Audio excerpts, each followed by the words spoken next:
ఉద్యోగంలో నీకు మంచి పేరు వచ్చిందా? వ్యవసాయంలో కానీ వ్యాపారంలో కానీ మంచి లాభం వచ్చిందా? నీకు ప్రమోషన్ వచ్చిందా? ఎక్కడి నుంచి వచ్చింది అది? నా కష్టం అండి, నా కష్టం. నువ్వు కష్టపడ్డానికి ఆరోగ్యం ఎవరు ఇచ్చారు? నా ఆరోగ్యం. నీ ఆరోగ్యమా? ఎక్కడి నుంచి తెచ్చా? ఎక్కడి నుంచి వచ్చింది ఆరోగ్యం? ఎంతమంది బేషుగ్గా ఉన్నవాళ్ళు, ఎంతో ఆరోగ్యంగా ఉన్నవాళ్ళు రాత్రి చక్కగా పడుకుంటున్నారు, పొద్దునకి లేవట్లేదండి. ఆ డాక్టర్ గారు, మంచి ఫేమస్ డాక్టర్ గారు, మంచి హాస్పిటల్లో మంచి వైద్యం చేస్తున్న ఫేమస్ డాక్టర్ గారు ఆ రోజు 2-3 ఆపరేషన్స్ చేశారు. ఇంటికి వచ్చి భార్యతో చెప్పారు, ఈరోజు చాలా ఆపరేషన్ చేయాల్సి వచ్చింది, చాలా స్ట్రెస్ గుండా నేను వెళ్తున్నాను, కొంచెం స్ట్రెస్గా ఫీల్ అవుతున్నాను, సో డోంట్ డిస్టర్బ్ మీ, నేను కాసేపు పడుకుందాం అనుకుంటున్నానని చెప్పి 30 సంవత్సరాలు 35 సంవత్సరాలు అండి తన రూమ్లోకి వెళ్ళి ప్రశాంతంగా పడుకున్నాడు. అయ్యో నా భర్త భోజనం చేయకుండానే పడుకున్నాడే అని చెప్పి ఒక 4-5 అవర్స్ పడుకునిచ్చిన తర్వాత భార్య వెళ్ళి ఆయన తట్టే ప్రయత్నం చేసింది. ఆ శరీరము ఐసులా ఉందండి, చల్లగా ఉందండి, వణిగిపోయింది. పక్కింటి వారిని పిలిచింది, ఏంటి నా భర్త ఉలుకులేడు పలుకులేడు, ఒళ్ళంతా చల్లబడిపోయి ఉందేంటి? హాస్పిటల్కి తీసుకెళ్తే వాళ్ళు చెప్పింది ఏమిటి తెలుసా? మీరు శవాన్ని తీసుకొచ్చారు మీరు. అయ్యో, వచ్చినప్పుడు ఎంతో బేషుగ్గా ఉన్నాడు, ఆరోగ్యంగా ఉన్నాడు, విశ్రాంతి తీసుకుంటాడు అన్నాడు, ఎటువంటి రోగం లేదు. పేరుగాంచిన ఒక వైద్యుడు ఆపరేషన్ చేసి వాళ్ళ ప్రాణం వీళ్ళ ప్రాణం కాపాడాలని తన ప్రయత్నం తను చేశాడు. ఇంటికి వచ్చి విశ్రాంతి తీసుకుంటే లేవలేదండి. తర్వాత 5 గంటల తర్వాత లేవలేదండి. నా ఆరోగ్యం, బేషుగ్గా ఉన్నాను, దేవుడిచ్చిన కృప. ఈరోజు నువ్వు కలిగి ఉన్నది ఏదైనా సరే అది దేవుడు నీకు ఇవ్వకుండా నువ్వు పొందుకున్నది కానే కాదు. నీకంటే కష్టపడే వాళ్ళు చాలామంది ఉన్నారు, నీకంటే ప్రయాసపడే వాళ్ళు చాలామంది ఉన్నారు. అయినా ఈరోజు వాళ్ళ జీవితాలు స్థిరపడలేదు, అయినా ఈరోజు వాళ్ళ జీవితాలు ఒక కొలిక్కి రాలేదు.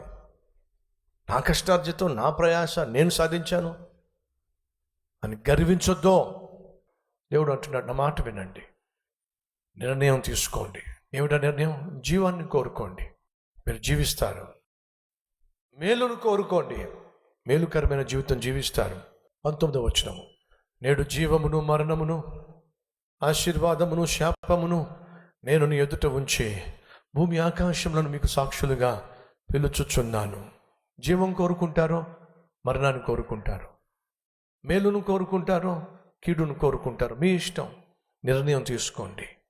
నీ పితరులైన అబ్రహాము, ఇస్సాకు, యాకోబులకు ఆయన ప్రమాణము చేసిన దేశములో మీరు నివసించున్నట్లు యెహోవాయే నీ ప్రాణమునకును నీ దీర్ఘాయువునకును మూలమై ఉన్నాడు. కాబట్టి నీవును నీ సంతానమును బ్రతుకుచ్చు. నీ ప్రాణమునకు మూలమైన నీ దేవుడిని యెహోవాను ప్రేమించి ఆయన వాక్యమును విని ఆయనను హత్తుకొనున్నట్లు జీవమును కోరుకోండి.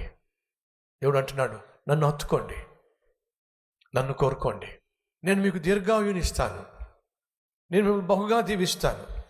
మిమ్మల్నే కాదు, మీ సంతానాన్ని దీవిస్తాను, మీ సంతతిని దీవిస్తాను. మీరు నన్ను ప్రేమించండి, నా వాక్యాన్ని ఆనందించండి, నన్ను హత్తుకోండి. ఒక అద్భుతమైన సందేశం, అంతేకాకుండా హెచ్చరికతో కూడిన సందేశం మనం విన్నాం. ఉజ్జియా దేవుని మీద ఆధారపడినంత కాలం బహుగా దీవించబడ్డాడు.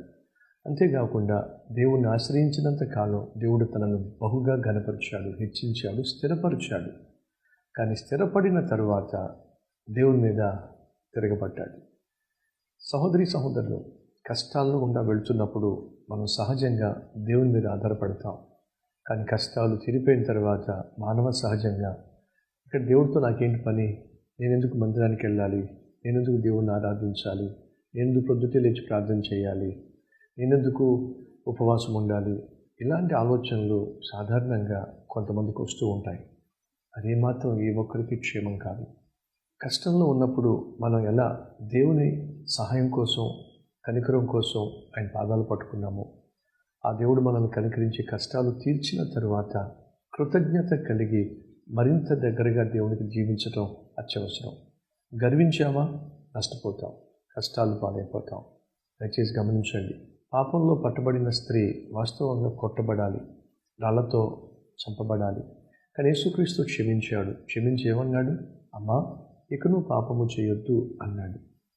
బెతెస్దా కోనేరు దగ్గర 38 సంవత్సరాలుగా పడి ఉన్నవాడిని ప్రభు బాగు చేశాడు. ఆ బాగుపడిన వ్యక్తి ఆ తర్వాత ఎక్కడ కనిపించాడు? మందిరంలో కనిపించాడు. బాగుపడిన తర్వాత, మన జీవితాల్లో స్థిరపడిన తర్వాత మనం ఎక్కడ కనిపించాలి? దేవుని సన్నిధిలో కనిపించాలి.